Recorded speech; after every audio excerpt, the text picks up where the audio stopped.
दोस्तों, आज के इस वीडियो के माध्यम से मैं उन साथियों को कुछ कहना चाहता हूँ जो कई सालों से मेहनत कर रहे हैं, लेकिन उनको किसी कारणवश सफलता नहीं मिल पा रही है। बार बार एग्ज़ाम देते हैं, इंटरव्यू तक पहुँचते हैं, लेकिन 1-2 नंबर से किसी कारणवश रह जाते हैं, तो बहुत निराशा होती है।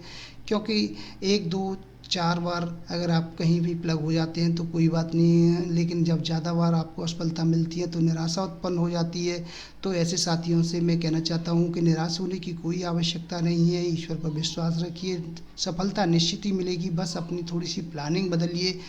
कम से कम 2 घंटे डेली शॉर्ट हैंड की प्रैक्टिस कीजिए, आउटलाइनों की प्रैक्टिस कीजिए, ज़्यादा से ज़्यादा सीन करने की कोशिश कीजिए और अपनी जो हिंदी ग्रामर है उसको मजबूत कीजिए। इसके साथ ही आपको टाइपिंग पर भी विशेष ध्यान देना है। टाइपिंग की गलतियां भी कम से कम होनी चाहिए, क्योंकि कुछ लोग शॉर्ट हैंड में बहुत होशियार होते हैं लेकिन टाइपिंग में फेल हो जाते हैं। टाइपिंग की स्पीड ना होने से या टाइपिंग में गलतियां अधिक होने से जो जितना उन्होंने अच्छा शॉर्ट हैंड लिखा है उतनी टाइपिंग में उनकी गलतियां हो जाती हैं और उनको असफल होने के चांस ज़्यादा रहते हैं। तो दोनों का कॉम्बिनेशन बना के रखिए, टाइप और शॉर्ट हैंड दोनों पे अपनी पकड़ मजबूत रखिए। अभी से प्लानिंग बनाइए, आगे चल के हो सकता है एग्ज़ाम जैसी आए तो आप उसको अच्छे से क्रॉस कर जाएं, क्योंकि अभी से आप प्लानिंग नहीं बनाएंगे तो फिर बाद में आपको परेशानी होती है। कोई ध्यान में रखते हुए आप कम से कम 2 घंटे डेली इन दोनों कामों के लिए दीजिए, आपको सफलता निश्चित ही मिलेगी। और मेरी शुभकामनाएं आपके साथ हैं। कहीं भी कोई परेशानी होती है तो मैं आपकी हेल्प करने के लिए तैयार हूँ। मैं समझता हूँ आप अच्छे से समझ गए होंगे। तो दोस्तों, आपसे कुछ ही देर में मैं आपको एक 5 मिनट की डिक्टेशन बोलने वाला हूँ, जिसमें कुल 500 शब्द हैं और इसकी स्पीड है 100 शब्द प्रति मिनट। तो उम्मीद करता हूँ आप डिक्टेशन लिखने के लिए तैयार होंगे। रेडी।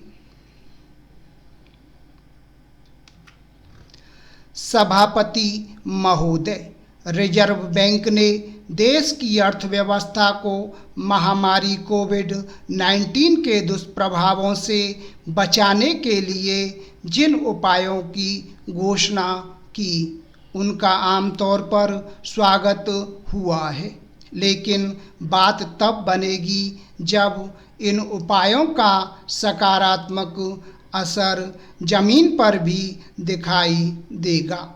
रिजर्व बैंक की ओर से उठाए गए कदमों से पूंजी बाजार में नकदी की उपलब्धता तो आसान होगी, लेकिन इसकी हम अनदेखी नहीं कर सकते कि कोरोना वायरस से उपजी महामारी के पांव पसारने के पहले ही भारतीय अर्थव्यवस्था सुस्ती के दौर से गुजर रही थी। रिजर्व बैंक ने बैंकों को कर्ज वितरण के लिए प्रोत्साहन करने के उद्देश्य से रिवर्स रेपो दर में कटौती करने के साथ ही एनपीए से संबंधित प्रावधानों में भी ढील दी है। इससे बैंक को कर्ज देने में आसानी अवश्य होगी, लेकिन देखना यह होगा कि कारोबारी कर्ज लेकर अपना उद्यम बढ़ाने के लिए आगे आते हैं या नहीं। वे तो तभी उत्साहित होंगे जब मांग बढ़ेगी। मौजूदा माहौल में मांग बढ़ना आसान नहीं, क्योंकि कामकाज ठप है और लोग घर पर बैठे हैं। बहुत से लोग अपने आर्थिक भविष्य को लेकर भी चिंतित हो उठे हैं। ऐसे माहौल में मांग बढ़ाना किसी चुनौती से कम नहीं, लेकिन इस चुनौती का सामना करने के अलावा और कोई उपाय भी नहीं।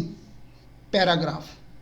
महोदय, यह ठीक है कि रिजर्व बैंक की घोषणा के बाद शेयर बाजार में उत्साह का माहौल दिखा, लेकिन उसके आधार पर इस नतीजे पर नहीं पहुंचा जा सकता कि कारोबारी माहौल ठीक होने जा रहा है।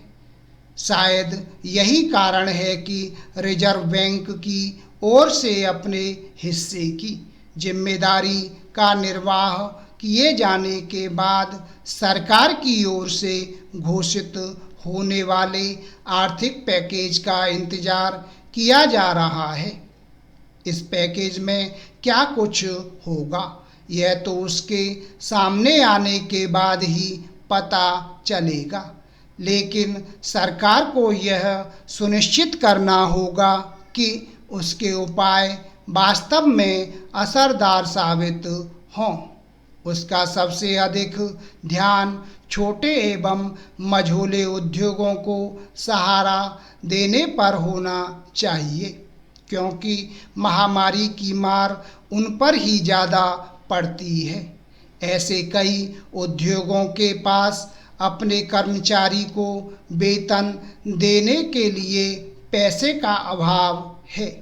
इस अभाव को प्राथमिकता के आधार पर दूर करने वाले उपाय किए जाने चाहिए, अन्यथा एक ऐसे वक्त कामगारों की छटनी की नौबत आ सकती है जब सरकार यह अपेक्षा कर रही है कि न तो किसी का वेतन रुके और न ही किसी की नौकरी जाए। सरकार को अपने पैकेज को अंतिम रूप देना चाहिए। पैराग्राफ। महोदय, आज दुनिया में भारत लोकतंत्र के प्रति समर्पण, युवा आबादी, तेजी से बढ़ती अर्थव्यवस्था के साथ अन्य अनेक अच्छी बातों के लिए जाना जाता है, लेकिन इसी के साथ उसकी पहचान इस रूप में भी है कि वहाँ साफ सफाई के प्रति इतनी जागरूकता नहीं जितनी होनी चाहिए। गांव और शहरों के सार्वजनिक स्थलों में गंदगी की समस्या को नरेंद्र मोदी ने प्रधानमंत्री बनते ही गंभीरता के साथ लिया। तमाम चुनौतियों के बाद भी उन्होंने 2 अक्टूबर 2014 को राजपथ से स्वच्छ भारत का नारा दिया। उन्होंने देशवासियों को महात्मा गांधी के स्वच्छ भारत के सपने की याद दिलाते हुए यह संकल्प लेने के लिए प्रेरित किया कि वे सप्ताह में कम से कम 2 घंटे सफाई के लिए समय निकालें। Full stop. तो दोस्तों, ये थी हमारी 100 शब्द प्रति मिनट से 5 मिनट की डिक्टेशन। उम्मीद करता हूँ आपको हमारा वीडियो पसंद आया होगा। इसी प्रकार से मैं आपके लिए और भी अच्छे अच्छे वीडियो लेकर आता रहूँगा। तब तक के लिए जय हिंद, जय भारत।